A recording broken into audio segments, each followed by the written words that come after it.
Manila. Pagbasa sa Aklat ng Kawikaan, Kabanata 11, Talata 1 hanggang 31. Kasuklam-suklam kay Yahweh ang timbangang may daya, ngunit kasiyahan naman ang timbangang tama. Kahihiyan ang laging dulot ng kapalaluan, ngunit pagpapakumbabay, nagbubunga ng karunungan. Ang tuntunin ng matuwid ay katapatan, ngunit ang masamay wawasakin ng kanyang kataksilan. Walang halaga ang yaman sa araw ng kamatayan, ngunit ang katwiran ay naglalayo sa kapahamakan. Mas panatag ang landas ng tapat ang pamumuhay, ngunit nabubuwal ang masasama sa sariling kabuktutan. Ang katwiran ng mga matuwid ang nagliligtas sa kanya, ngunit ang masama ay bilanggo ng kanyang masamang nasa. Ang pag-asa ng masama ay kasama niyang pumapanaw. Ang umasa sa kayamanan ay mawawalang kabuluhan. Ang matuwid ay inilalayo sa bagabag, ngunit ang masama ay doon bumabagsak. Ang labi ng walang Diyos sa iba ay mapanira, ngunit ang dunong ng matuwid ay nagliligtas ng kapwa. Kapag ang matuwid ay pinagpapala, ang bayan ay nagagalak,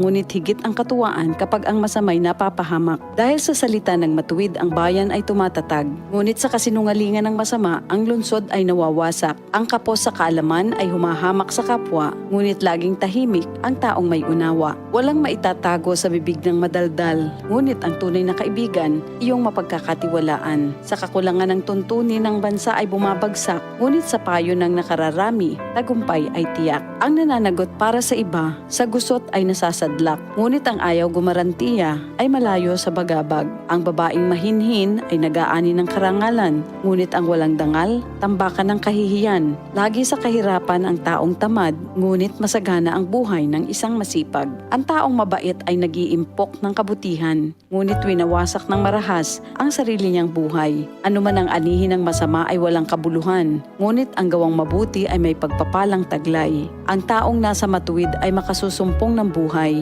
ngunit ang landas ng masama ay patungo sa kamatayan. Ang kaisipang masama kay Yahweh ay kasuklam-suklam, ngunit ang lakad ng matuwid kay Yahweh ay kasiyahan. Ang taong masamay di makaliligtas sa kaparusahan, ngunit hindi maaano ang nabubuhay sa katwiran. Ang magandang babae ngunit mangmang naman ay tila gintong singsing sa nguso ng baboy. Anumang nais ng matuwid ay nagbubunga ng kabutihan, ngunit ang mahihintay lang ng masama ay kaparusahan. Ang taong mapagbigay ay lalong yumayaman, ngunit naghihirap ang tikom ng mga kamay. Ang taong matulungin sasagana ang pamumuhay, at ang marunong tumulong ay tiyak na tutulungan. Sinusumpa pa ng lahat ang nagkakait ng butil, ngunit pinupuri ang nagbibigay ng pagkain. Kung mabuti ang hangarin, ikaw ay igagalang. Kapag humanap ng gulo, iyon ay masusumpungan. Malalantang tila dahon ang nagtitiwala sa kanyang yaman, ngunit ang matuwid ay giginhawa tulad ng sariwang halaman.